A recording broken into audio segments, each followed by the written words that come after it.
Hola, hola a todos y a todas. Volvemos ahora a la clase número 5 y en esta ocasión nos toca avanzar, ¿cierto?, en la historia de Chile. Ya hemos visto, ¿cierto?, cómo se construyó nuestra cultura, vimos la colonia, vimos, ¿cierto?, el descontento de los criollos para iniciar el proceso de independencia. Por lo tanto, hoy día vamos a ver 3 puntos. Vamos a ver el proceso de independencia, vamos a ver el proceso también, ¿cierto?, de la construcción del Estado-Nación en Chile, principalmente la organización de la República, porque el proceso de construcción de Estado-Nación lo vamos a estar viendo de aquí en adelante, hasta cerrar, hasta llegar a la guerra del Pacífico, exactamente, ¿ok? Hasta por ahí vamos a cerrar el proceso de construcción del Estado-Nación. Y el punto número 3 que vamos a ver, ¿cierto?, va a ser los decenios conservadores. Por lo tanto, vamos a tener estos 3 puntos, en los cuales vamos a verlos a continuación. Por lo tanto, vamos a ver el primer punto, el punto número 1. A ver, aquí lo primero que tenemos que acordarnos de la clase pasada, había un descontento generalizado por parte de los criollos. Los criollos estaban descontentos por varios asuntos. Uno, por el asunto del manejo político, ¿cierto?, que no podían ellos optar a grandes cargos políticos. Otro, el asunto y el manejo económico de la metrópolis, España, ¿cierto?, hacia las colonias. Es decir, todo era muy controlado, muy vigilado por España. Pero también estaban las ideologías, y en este caso también tenemos, ¿cierto?, la Ilustración, que muchos de los criollos van a estar instruidos y van a haber leído a pensadores ilustrados. Estos pensadores ilustrados van a proponer básicamente la libertad humana, ¿cierto?, la libertad y los derechos de cada una de las personas. Con todo esto se va a fraguar, ¿cierto?, la independencia y el proceso de independencia, no solamente en Chile, no. Este proceso de independencia va a iniciar en casi toda Latinoamérica, ¿ok?, con fechas muy, pero muy similares.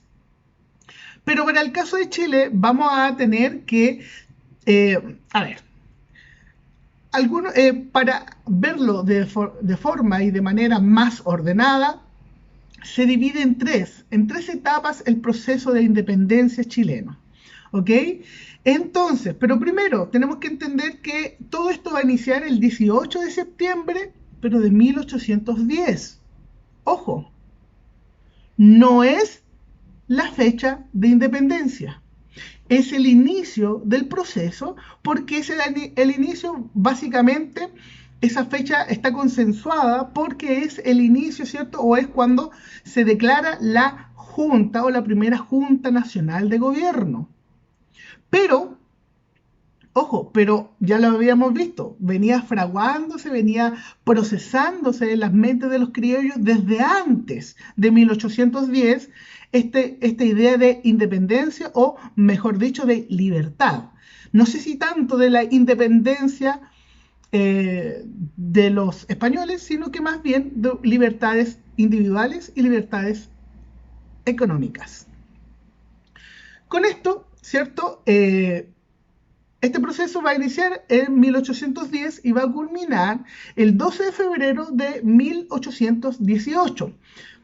Pero aún así no es el culmine total, sino que el 12 de febrero se declara la independencia, pero ya en abril, ¿cierto?, el 5 de abril, en la batalla de Maipú, es expulsado recién los españoles del territorio chileno, o por lo menos de la zona central, ¿ya? Porque en la zona sur, especialmente en Chiloé, estuvieron muchos años más.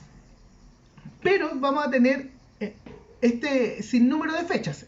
Y esto quiero decirles al tiro, que vamos a dar muchas fechas, pero estas fechas son para que nos podamos guiar mentalmente en un ámbito cronológico, ¿cierto?, lineal, para que no nos perdamos tanto en qué estaba pasando acá, en cuándo se dio, ¿Ya? Por eso se van a dar muchas fechas en esta clase. ¿Ya? Entonces, la primera fecha que estaba mencionando yo es 1810, el 18 de septiembre, con la primera Junta Nacional de Gobierno. ¿Quién va a presidir o quién va a estar a cargo de esta primera Junta Nacional de Gobierno? Va a ser don Mateo de Toro y Zambrano, ¿cierto? Criollo. Ojo, aquí los criollos son los que se van a tomar el poder del país. No es el mestizo, no es el indígena, tampoco los esclavos, ¿ok? Sino que aquí el poder va a quedar en manos de los criollos, que si bien no tenían los mismos privilegios que un español, claramente tenían mucho más privilegios que los otros estamentos de la sociedad. Recuerden, no son clases sociales, son estamentos sociales. ¿Por qué? Porque aquí no ibas a quedar en un lugar de la pirámide según tu posición económica, sino que ibas a quedar encasillado en un lugar por tu raza o por tu ascendencia, o por tu lugar de donde naciste, por eso, pero no por la cantidad de dinero que puedas tener. Por lo tanto, vamos a tener que en 1810 se va a iniciar, ¿cierto?, la primera Junta de Gobierno, y este proceso que va a culminar en 1814 se va a conocer como la Patria Vieja. ¿Por qué la Patria Vieja? Porque es el primer intento, el primer esbozo de independencia que hay aquí en Chile. Es como, oh, yo quiero levantarme y lo primero que hago, abro los ojos y después los vuelvo a cerrar. Ya, esa primera apertura de ojos es la Patria Vieja, ¿ok? Va a culminar en 1814 con un desastre para las fuerzas patriotas, que va a ser el desastre de Rancagua. En esta batalla, ¿cierto?, en el cual se enfrentaron los españoles realistas, ¿ok?, y los criollos patriotas que querían la independencia de este territorio, se van a enfrentar y van a ganar los realistas o los españoles. La mayoría de los patriotas va a huir, ¿cierto?, hacia Argentina, porque en Argentina el proceso de independencia había avanzado un poquito más rápido, ¿ok? Y ahí en Argentina también se va a fraguar, ¿cierto?, se va a comenzar a planear la reconquista, pero no la reconquista española, sino que la reconquista, entre comillas, de las fuerzas patrióticas, o la liberación tanto de Chile como del Perú. Pero todavía no nos adelantemos. Tenemos que, entonces, 1810 a 1814, la Patria Vieja, ¿ok? Va a culminar esta Patria Vieja con el desastre de Rancagua. Por lo tanto, se va a iniciar, ¿cierto?, de 1814 a 1817, se inicia el proceso de reconquista española. Aquí los españoles son los que reconquistaron. Habían perdido sus territorios. Oh, perdimos nuestros territorios porque el rey estaba preso. El rey de España obtiene la libertad y lo primero que empiezan a hacer, oye, ¿qué pasó con nuestros territorios? ¿Qué pasó con nuestras colonias? Vamos, regresémosla a nosotros. Y en ese proceso, ¿cierto?, el ejército español va a recuperar mucho territorio perdido durante estos alzamientos patrióticos o alzamientos, ¿cierto?, independentistas de las colonias. Entonces, el proceso de reconquista va a iniciarse con la batalla de Rancagua, en el cual pierden los patriotas, y va a culminar con la batalla de Chacabuco.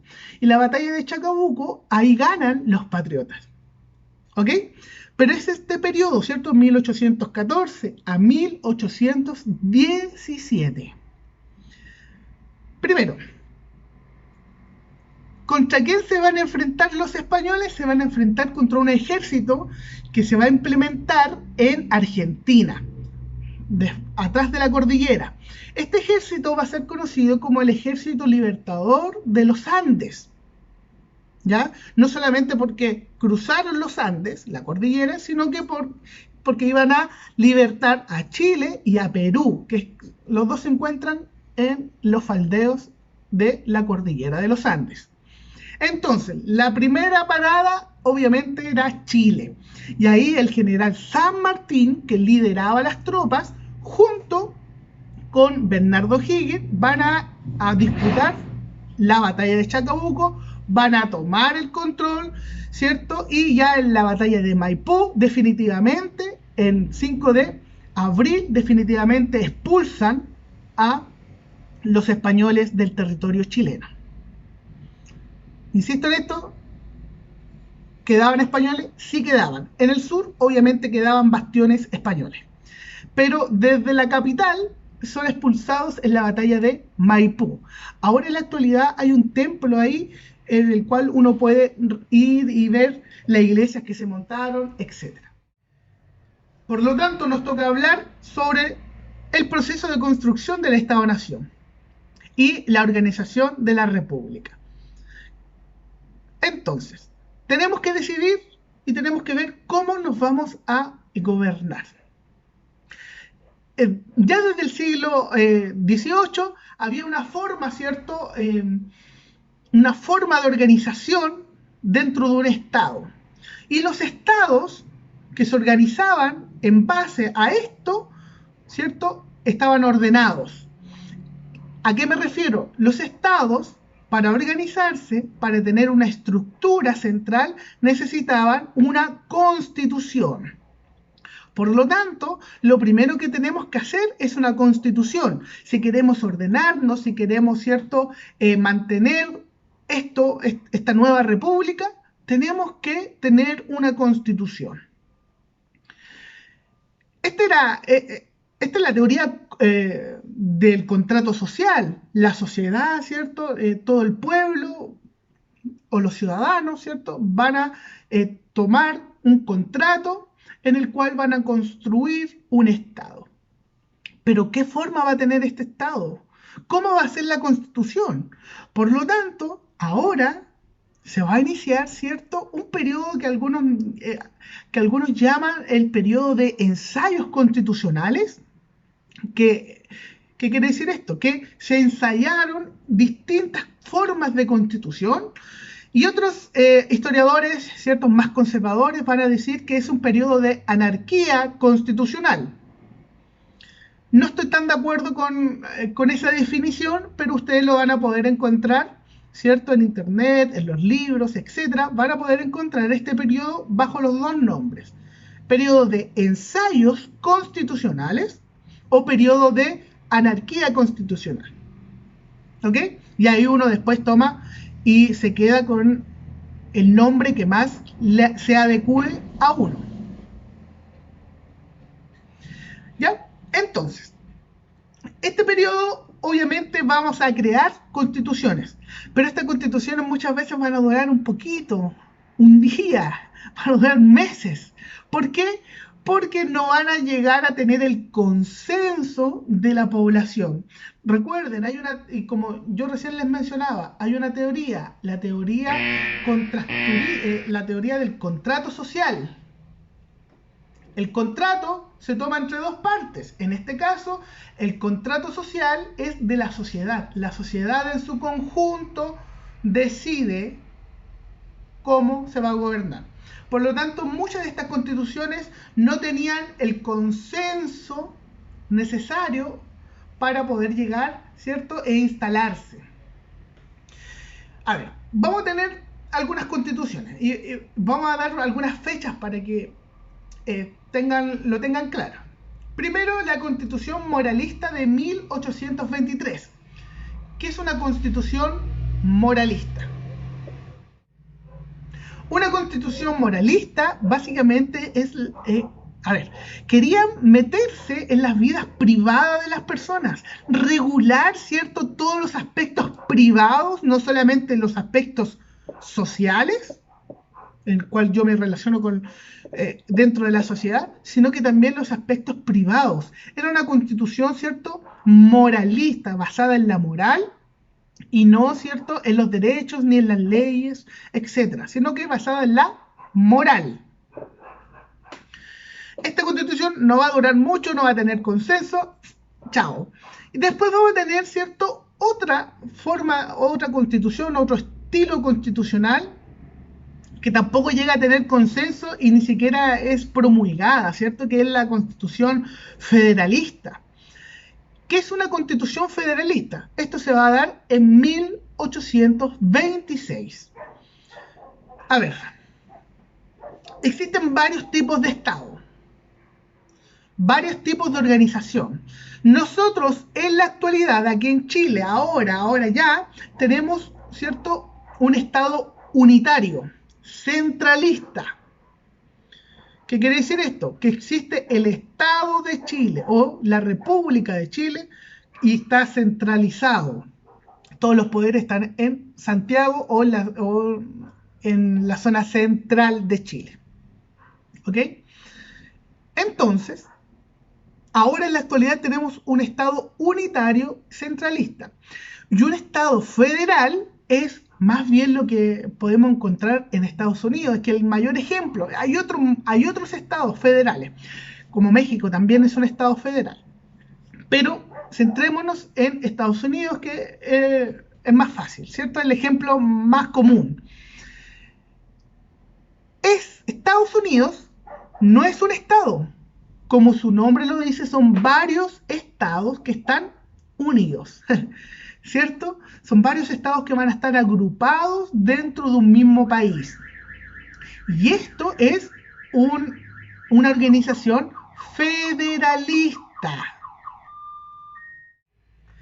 Por lo tanto, un estado federalista es cuando, ¿cierto?, tenemos dividido el país en hartos estados. Imaginémonos que Antofagasta sería el estado de Antofagasta o el estado minero, no sé, ahí podríamos ponerle un nombre cualquiera, ¿cierto? Otro nombre. En vez de estar dividido en regiones, estaríamos divididos en estados. Los estados tienen gobernadores, los estados tienen incluso un parlamento, tienen leyes que a lo mejor el estado de otro lado no va a tener. Por ejemplo, por eso en Estados Unidos podemos encontrar que hay estados que la pena de muerte es válida y otros estados que la pena de muerte ya no existe. O estados que van a tener legalizada la marihuana y otros estados que van a tener prohibida la marihuana. ¿Por qué? Porque cada estado se puede gobernar individualmente. Ya, eso es federalista. Por lo tanto, una constitución en Chile, para 1826, intentó que Chile sea federalista, que existieran varios estados, ¿ok? Y siempre se dice, es que no se pudo lograr porque Chile es muy largo y no había comunicación no había comunicación, iba a ser difícil controlarlo, etcétera, etcétera. Pero igual hay que recordar que para 1826, Chile no era un territorio extenso. El territorio chileno era más bien pequeño, acotado. Vamos a tener algunas poblaciones, ¿cierto?, en Atacama, en la actual región de Atacama, ¿cierto? Pero la mayoría efectiva vamos a tener a la región de Coquimbo actual, Valparaíso, Santiago y Concepción. Así como eso era las grandes ciudades de Chile. Los otros eran unos pueblitos, ¿cierto?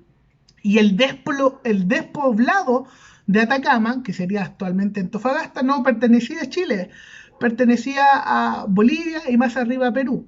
Así que la justificación por cual Chile no es federalista no tiene que ver mucho con el tema de la efectividad del control, sino que más tiene que ver más bien con un tema político, que la élite de Santiago quería controlar todo. Eso es básicamente, la élite santiaguina quería controlarlo todo.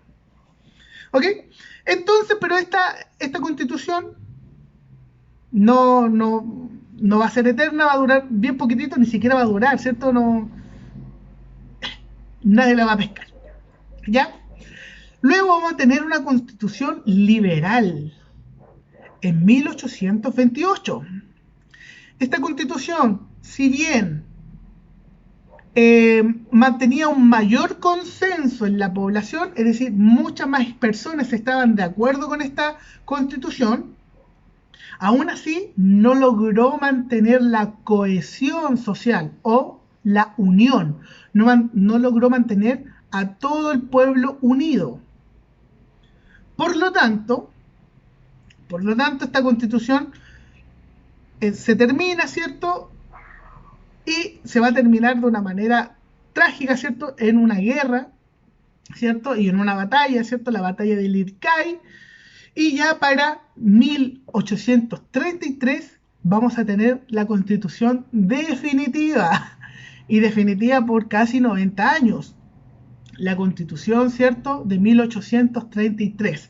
Y es una constitución conservadora. Habiendo haber dicho todo esto, ¿cierto? Nombré las constituciones de este periodo. Pero dije al final, ¿cierto? Constitución liberal, 1828, y la constitución conservadora de 1833. Aquí es importante porque nos vamos a meter en un problema político de la época. La política no solamente es de ahora. ¿Ya? ¿Qué va a pasar ahí? Durante el proceso de ensayos constitucionales, ¿cierto? Este periodo en el cual se van a crear constituciones, va a también iniciarse una disputa, ¿cierto? De control. Por un lado vamos a tener a los conservadores, que van a ser, ¿cierto? Mal llamados o llamados, ¿cierto? Los pelucones. Y por el otro lado vamos a tener a los liberales, que los conservadores van a decirle, ustedes son pipiolos. Tanto el sobrenombre pelucón como el sobrenombre pipiolo eran insultos. Los pipiolos le decían a los conservadores, le decían, oye, ustedes son pelucones, no porque tenían mucho pelo, sino que porque mantenían, ¿cierto?, las costumbres de las cortes europeas antiguas. Antiguamente, en las cortes o en la realeza, ¿cierto?, en la nobleza europea, los nobles ocupaban unas pelucas blancas, ¿cierto?, con dos pompones aquí. Entonces eran pelucas. Entonces ellos le decían, en forma de desprecio, ¿cierto?, a los conservadores, ustedes quieren mantener, ¿cierto?, el mismo régimen conservador, el mismo régimen autoritario de antes. Por lo tanto, son pelucones.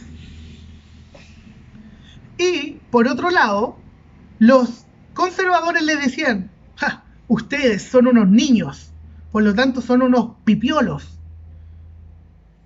Pipiolo en sí significa joven, pero de una forma despectiva. ¿Cómo diríamos en la actualidad despectivamente joven? Comillas, podríamos decirlo pendejo, ¿cierto? Pero en ese tiempo no le decían pendejo, le decían pipiolo. Entonces los conservadores decían, ustedes son unos pipiolos, unos cabros chicos, ¿ya? Nosotros somos, ¿cierto? Sabemos más porque somos más viejos. Y esta disputa entre los conservadores y los liberales va a ser a tal grado que van a irse a una guerra. La primera guerra civil en Chile se va a dar en 1829-1830.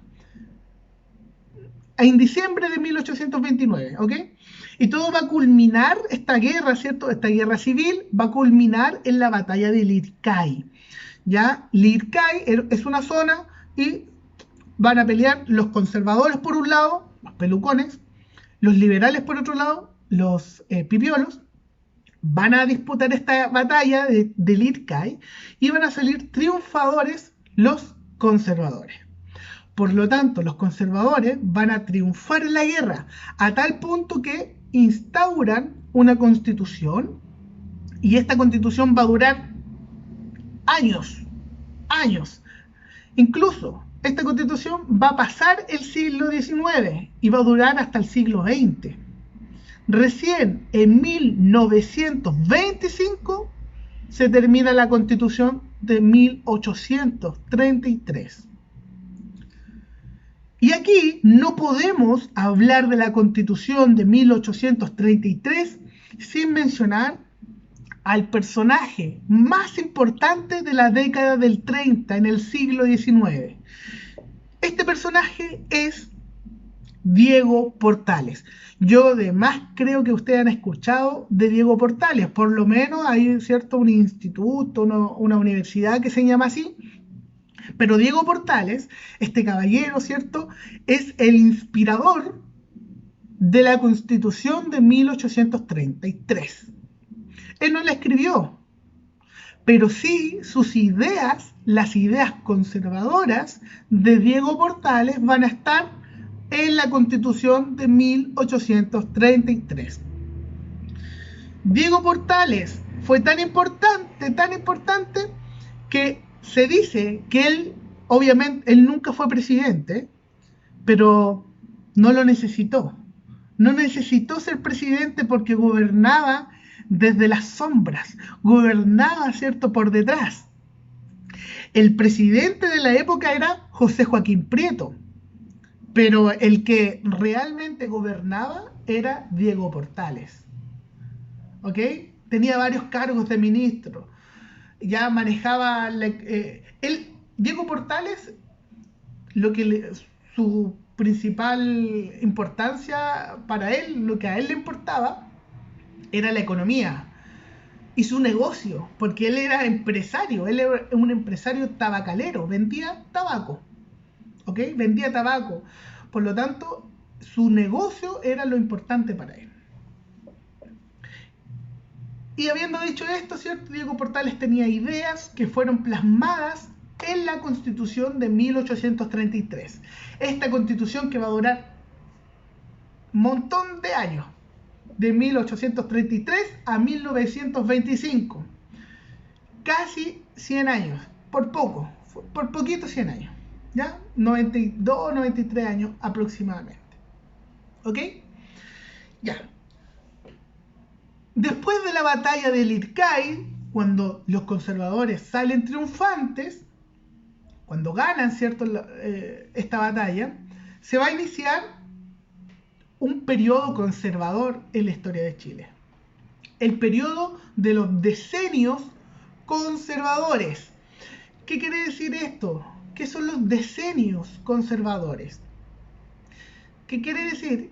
Que los presidentes de tendencia conservadora, pelucones, ¿cierto?, van a gobernar cada uno 10 años. Por lo tanto, van a ser 30 años, porque van a ser 3 presidentes, 30 años de gobiernos conservadores en Chile. Y como ya lo mencioné recién, ¿quién fue el primer presidente conservador? Va a ser José Joaquín Prieto. José Joaquín Prieto va a estar en la presidencia desde 1831 a 1841. A ver, el gobierno de Prieto tiene una gran relevancia porque se crea la Constitución de 1833. La Constitución que muchos expertos dicen que le va a dar estabilidad al Estado chileno. El Estado chileno de ahí se mantuvo estable, ya no hubo grandes conflictos internos. El único conflicto interno se va a dar a finales del siglo XIX. Por lo tanto, esta Constitución va a poder mantener estable a Chile. Y lo otro gran importante, ¿cierto?, que sucedió en el gobierno de José Joaquín Prieto va a ser una guerra. Va a estar la guerra, ¿cierto?, en contra de la Confederación Perú-Boliviana. Recordemos que es una federación o un estado federal. ¿Qué quiere decir esto?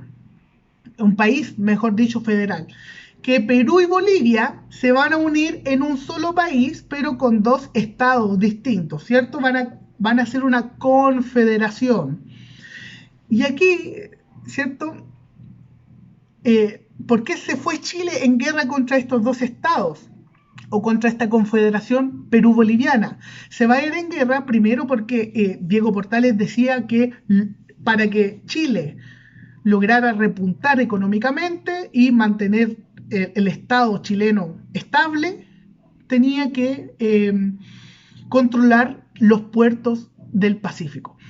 Y el puerto de Valparaíso debía ser el principal puerto de América. Y en eso los peruanos y los bolivianos van a tener el puerto del Callao. Por lo tanto, el puerto del Callao contra el puerto de Valparaíso van a estar disputándose el control económico y comercial del Pacífico.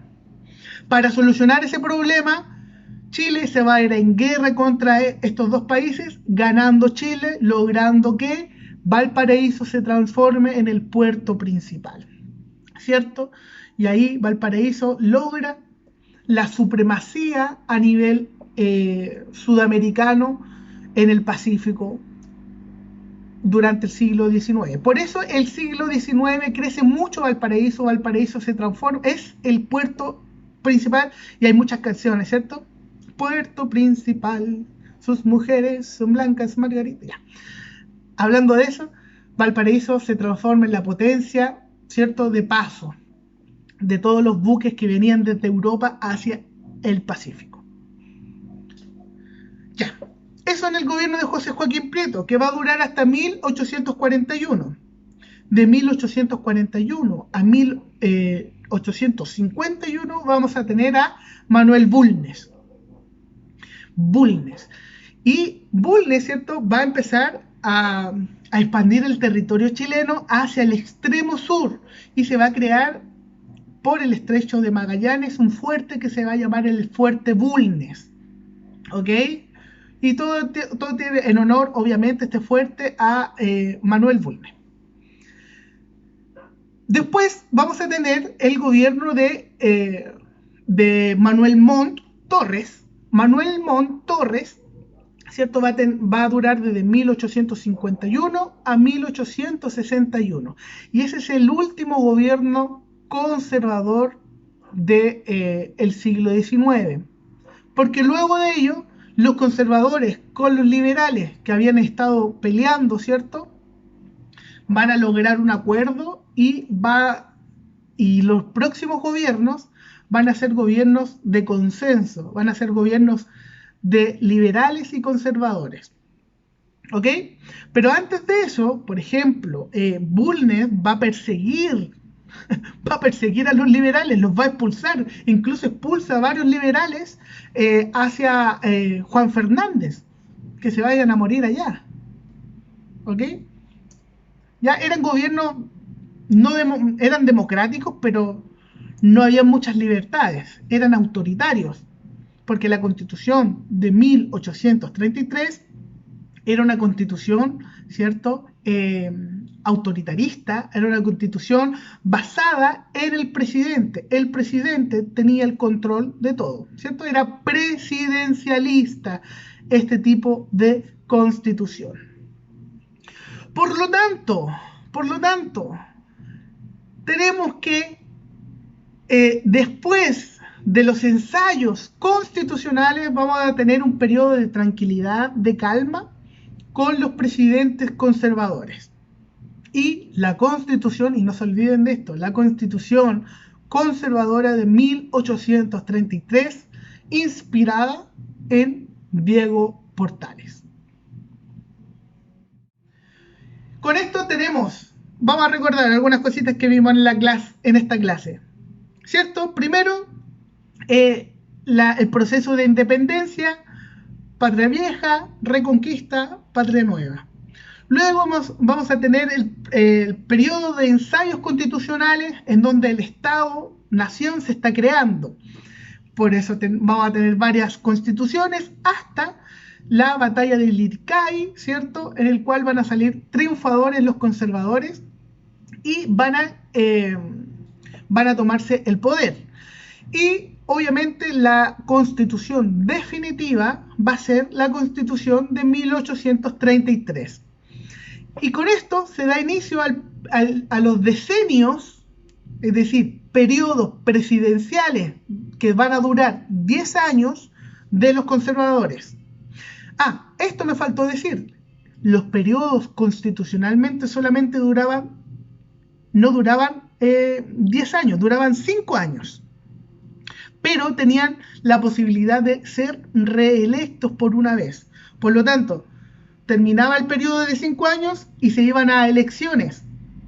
Obviamente la democracia chilena era muy débil y muchas personas eran obligadas a votar o compraban los votos, etc.